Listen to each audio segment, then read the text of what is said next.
Hello guys, welcome back to another video. अब हम reaction करने वाले हैं एक्स जाफर की वीडियो पे। इनकी लास्ट टाइम हमने वीडियो बनाई थी कि मुस्लिम्स के लिए 7 सवाल जिन्होंने इस्लाम को छोड़ दिया था। एक्स जाफर और आपने बहुत सारे लोगों की कमेंट आई थी कि ये इनका मतलब हमें पसंद नहीं है इनकी वीडियो, या फिर इनकी ये बहुत ही बेकार इंसान है, ये भड़काता है, ऐसे ऐसे कमेंट आए थे। बट डेफिनेटली किसी इंसान की अगर कोई चीज़ है या फिर कोई चीज़ उस पर बीत रही है या फिर कोई चीज़ कहना चाहता है, वो तो सुनना तो डेफिनेटली सभी को चाहिए कि हाँ वो ऐसा क्यों कह रहा है। तो सिंपल सी बात है, आज ये चैनल ट्रेलर, जब इन्होंने चैनल का ट्रेलर बनाया था, वाई आई लेफ्ट इस्लाम के नाम से टॉपिक है, और देखना चाहता हूँ मैं कि क्यों, क्या रीज़न था कि इन्होंने इस्लाम को छोड़ दिया। डेफिनेटली इस्लाम के अंदर लोग ज़्यादातर जुड़ते ही रहते हैं। हम अक्सर वीडियो बनाते हैं कि इस्लाम कबूल कर रहे हैं बहुत से लोग, लेकिन कोई इस्लाम छोड़ रहा है तो वो क्या रीज़न है। तो आप भी देखें हमारे साथ, हम भी देख रहे हैं। और अगर आपको वीडियो कोई भी रिलेवेंस लगे या कोई भी ठीक लगे, पॉइंट अच्छे लगे या फिर पॉइंट खराब लगे, तो आप कमेंट कर सकते हो। इनके चैनल का लिंक भी ओरिजिनल डिस्क्रिप्शन में मिल जाएगा, और हमारे चैनल पे भी आप कमेंट ज़रूर करना कि वीडियो कैसी है और हमारा रिव्यू या हमारा पॉइंट ऑफ व्यू कैसा है ये वीडियो देखने के बाद। वो हम लास्ट में आपसे डिस्कशन जरूर करेंगे। बाकी आज की एक्स जाफर की वीडियो है। इनकी वीडियो आपको जो पहले पुरानी वीडियो है जो इन्होंने 7 क्वेश्चन पूछे थे मुस्लिम से, वो आई बटन में लिंक मिल जाएगा या फिर एंड स्क्रीन पर मैं लगा दूंगा, आप लोग चेकआउट कर सकते हैं। वीडियो के आखिरी में मिल जाएगा आपको। और ये वीडियो हम देखेंगे कि इन्होंने क्यों इस्लाम को छोड़ा। फिलहाल हम वीडियो को स्टार्ट कर लेते हैं। मैं मॉडर्न मुस्लिम फैमिली से हूँ और इस्लाम को बहुत ज़्यादा फॉलो तो नहीं करता था, लेकिन गॉड में ट्रस्ट पूरा था। और मेरे पेरेंट्स के अलावा घर में 2 सिबलिंग्स हैं, तो ये बाकी के सिबलिंग्स तो बचपन से ही न्यूट्रल थे। लेकिन जब मैं छोटा था तब तो मैं नमाज भी पढ़ता था और रोज़े भी रखता था। लेकिन जब थोड़ा बड़ा हुआ तो लॉजिक लगाया कि अगर अल्लाह माँ बाप जैसा है तो हमें भूखा रहने के लिए क्यों कहेगा और क्यों ज़बरदस्ती की उठक बैठक लगवाएगा। फिर ये प्रैक्टिस तो छोड़ दी, लेकिन अल्लाह अभी भी था लाइफ में। मैं 18 साल का भी नहीं हुआ था जब मैंने एक छोटी सी जॉब स्टार्ट की। वहाँ ऑफिस के मुस्लिम लोगों ने मुझे समझाने की कोशिश की कि रोज़ा हर मुसलमान पर फ़र्ज़ है, लेकिन मैं नहीं माना। मैंने पक्का मन बना रखा था कि अल्लाह जिसने हमें बनाया वो तो बहुत इंटेलिजेंट होगा, वो भला क्यों बेकार की प्रैक्टिस करवाएगा। हालांकि अभी तक मैंने कुरान या हदीस को मीनिंग के साथ नहीं पढ़ा था। फेसबुक पर इस्लाम की अच्छी पोस्ट भी कभी कभी शेयर कर दिया करता था, फिर उस पर जो लोग मोहम्मद साहब को गालियाँ देते थे उन्हें ब्लॉक कर दिया करता था। मुझे लगता था कि वो लोग नफरत फैला रहे हैं। आखिर ऐसा कैसे हो सकता है कि इतने बड़े मजहब को स्टार्ट करने वाला ऐसा भी हो सकता है जैसे कि ये लोग कहते हैं। सवाल तो बहुत थे मन में, क्योंकि मैंने स्कूल में साइंस पढ़ी थी, लेकिन मुझे किसी भी स्कॉलर से डिस्कशन करना अच्छा नहीं लगता था, क्योंकि उनका जो वो रवैया होता था कि खुदा और उसके रसूल पर शक की कोई गुंजाइश नहीं, वो बिहेवियर मुझे बहुत बुरा लगता था। हर जगह इस्लाम पर बोलने वाले स्कॉलर्स मुझे जाहिल दिखाई देते थे, और मुझे इंतज़ार था किसी ऐसे इंसान का जो साइंस और इस्लाम को एक साथ पेश कर सके। मैं इस्लाम को तभी छोड़ देता, लेकिन फिर जाकिर नाइक साहब का एक शो देखा, doctor Zakir Naik. He was a medical doctor. अच्छा लगा कि कोई तो इस्लाम में है जो इस्लाम का सही मतलब दुनिया के सामने रख सकता है। जाकिर नाइक का मैनिपुलेटेड साइंस मैंने ठीक समझा और फिर मैं इस्लाम की साइड हो गया, पीसफुल इस्लाम। लेकिन ये झूठ ज़्यादा दिन नहीं रहा। एक बार मेरे खुद के नॉन मुस्लिम दोस्त ने मुझसे पूछा कि क्या सचमुच आपके रसूल ने 6 साल की बच्ची से शादी की थी।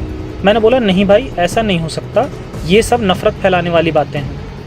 वो तो कुछ नहीं बोला, लेकिन इस बार मुझे लगा कि अब मुझे इस्लाम के बारे में पढ़ ही लेना चाहिए, ताकि नेक्स्ट टाइम कोई ऐसा कहे तो मैं उसे रियलिटी बता सकूं। सबसे पहले कुरान उठाया और मीनिंग के साथ पढ़ा। मुझे शक हुआ कि ये ट्रांसलेशन कुछ गलत है।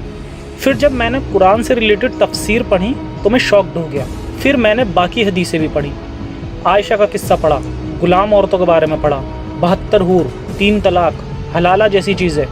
मुझे लगता था कि ये चीज़ें किसी स्कॉलर ने बस बयान कर दी होंगी और मिस इंटरप्रेट हो गई होंगी, लेकिन ये सब कुरान का हिस्सा थी।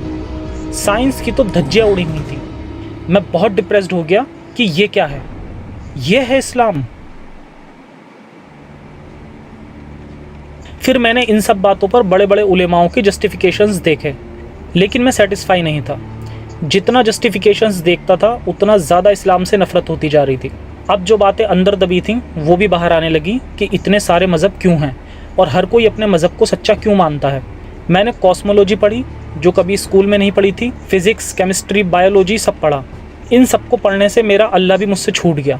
मैंने नोटिस किया कि हर जगह साइंस ज़बरदस्ती घुसाया जा रहा था। कुरान की बकवास आयतों के मतलब साइंस की डिफरेंट ब्रांचेस के साथ जोड़ने की कोशिश हो रही थी। मैंने एक्स मुस्लिम लोगों को सुना और उनके बताए रेफरेंसेस वेरीफाई किए। वो लोग सच बोलते थे। उसके बाद तो मैंने इस्लाम को बहुत डीप में पढ़ा और अब मुझे पूरा खेल समझ आ गया था।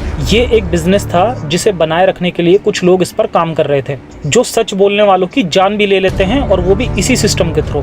अब मेरे पास दो रास्ते थे, एक कि मैं इस सच को अपने तक रखूं और अपनी ज़िंदगी सुकून से जीकर निकल जाऊं, दूसरा कि इस झूठ के खिलाफ आवाज़ बुलंद करूं।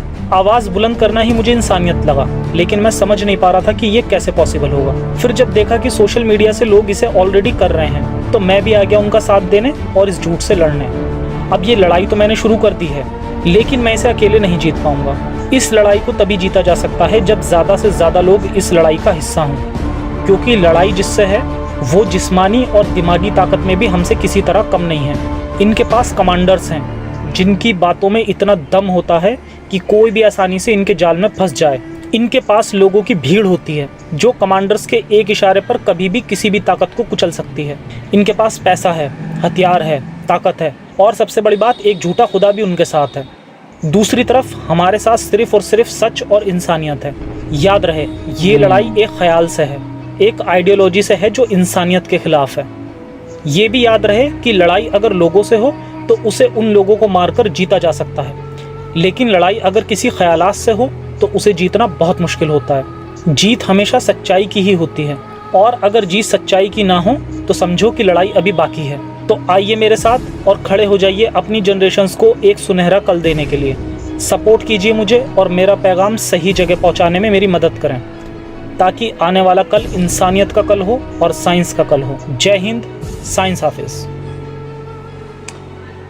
सपोर्ट मी, वाओ यार, मतलब इस वीडियो में बंदा बहुत भड़का हुआ है, बहुत भड़का हुआ है। मतलब ये दिख रहा है साफ साफ कि बंदे को बहुत गुस्सा है, और काफ़ी सारे वर्ड्स बोले इन्होंने जो कि आप लोग ने भी सुने होंगे, हमने भी सुने हैं। और अगर जो कोई नॉन मुस्लिम है, हिंदू है, किसी भी मज़हब का है, हर किसी ने भी वर्ड सुने हैं। जैसे कि मोहम्मद साहब ने 6 साल की बच्चे शादी की थी, वो वाली चीज़ें हैं जो कि इन्होंने गलत बताई है, जो कि उसमें गलत बताई है। बाकी लेकिन 3 तलाक, हलाला एंड गुलामों के बारे में, औरतें गुलामों के बारे में काफ़ी चीज़ें हैं। ये सारी चीज़ें मैंने सुनी हुई है, ऐसी बात नहीं है। आपने भी सुनी होगी अगर आप मुस्लिम हो, डेफिनेटली। सबका अलग अलग मानना है, सबकी अलग अलग सोच है, लेकिन जो सच है वो तो सच ही होता है। लेकिन मैं ये नहीं कह रहा ये सब सच ही है, बट जो है हम इसके अंदर नहीं घुस रहे। लेकिन डेफिनेटली बंदा बहुत भड़का हुआ है और काफ़ी सारी लॉजिकली बात कर रहा है कि हर चीज़ में साइंस ज़रूर घुसाई जाती है, हर मज़हब के अंदर। मैं हर मज़हब की बात करूँगा, सिर्फ इस्लाम की बात नहीं कर रहा हूँ। हर मज़हब के अंदर साइंस ज़रूर घुसाई जाती है। और अगर जो बंदा साइंस पढ़ रहा है, जैसे उन्होंने कहा कि मैंने हर चीज़ साइंस से रिलेटेड पढ़ी है, मैं भी साइंस का स्टूडेंट हूँ, तो नॉर्मल सी चीज़ है, आदमी फिर इस चीज़ों को नहीं देखता, ज़्यादातर मज़हब को नहीं मानता। जो आदमी एजुकेशन अच्छी कर लेता है या फिर साइंस के हिसाब से पढ़ के आदमी लॉजिक लगाता है ना किसी भी चीज़ को लेके, वो अंधविश्वास नहीं करेगा किसी भी चीज़ पे ऐसी बिना लॉजिक के। कोई लॉजिक हो किसी बात का तभी वो मानता है। इसी तरह की चीज़ें हैं इन बंदे के अंदर। बंदा बहुत पसंद है मुझे, ऐसी बात नहीं है। डेफिनेटली आप कहोगे कि इसने सिर्फ इस्लाम छोड़ दिया, ये इसलिए बेकार है, ऐसा नहीं होता। इंसानियत को उन्होंने पकड़ा है, इंसानियत को पकड़े रखा है, वो सबसे बेस्ट चीज़ है। बंदा मुझे पसंद है ये। और वीडियो कैसी लगी आप ज़रूर बताना। और बाकी आप, हमने अपनी राय दे दी यार, जो भी है, जो जैसा भी है इनकी, और इनकी वीडियो हम अक्सर लेके आते रहेंगे, क्योंकि अगर कमियां हैं, जैसे कि अगर कमियां हैं हम वो आपसे डिस्कस करना चाहेंगे। आप क्वेश्चंस पूछ सकते हैं, या फिर जो इसके क्वेश्चन है या फिर हमारे जो क्वेश्चन आते हैं बाद में इनकी वीडियो देखने के बाद, वो आप लोग जवाब दे सकते हो कमेंट में। जैसे कि मैंने कहा हलाला एंड गुलामों के बारे में और 3 तलाक के बारे में, ये सारी चीज़ें, इन सभी चीज़ों के क्वेश्चन पैदा होते हैं, हर किसी के मन में होते हैं पैदा। और गैर मुस्लिम्स के बारे में तो ज़रूर होंगे मन के अंदर। तो आप लोग जवाब दे सकते हो कमेंट बॉक्स में, आपको क्या लगता है इन चीज़ों के बारे में, या फिर सही है या गलत है, क्या लगता है, ये चीज़ें आप बता सकते हो हमें कमेंट बॉक्स में प्लीज़। अगर आप बुरा नहीं मानोगे किसी भी चीज़ को, और एक डिस्कशन, डिबेट या फिर एक तरीके से नॉर्मल तरीके से चीज़ें होगी, तो डेफिनेटली आप कमेंट बॉक्स में अपनी राय लिख सकते हो। फिलहाल वीडियो को लाइक कर देना यार, कमेंट कर देना एंड शेयर कर देना वीडियो को। और चैनल पे नहीं हो तो सब्सक्राइब के बिना मत जाना। इसी टाइप की वीडियोस हम अक्सर लेके आते रहते हैं आप लोगों के लिए, प्यारी प्यारी। Thank you for watching this video मिल जाएगी। और हमारे टॉप पे लिंक है सेकंड चैनल का, तो आप वो भी विजिट कर सकते हो। टॉप पे है वो, बिल्कुल उसे भी विजिट कर सकते हो। Thank you for watching this video. मिलता है आपसे इस तरह के नेक्स्ट वीडियो में, तब तक के लिए tata bye bye and take care.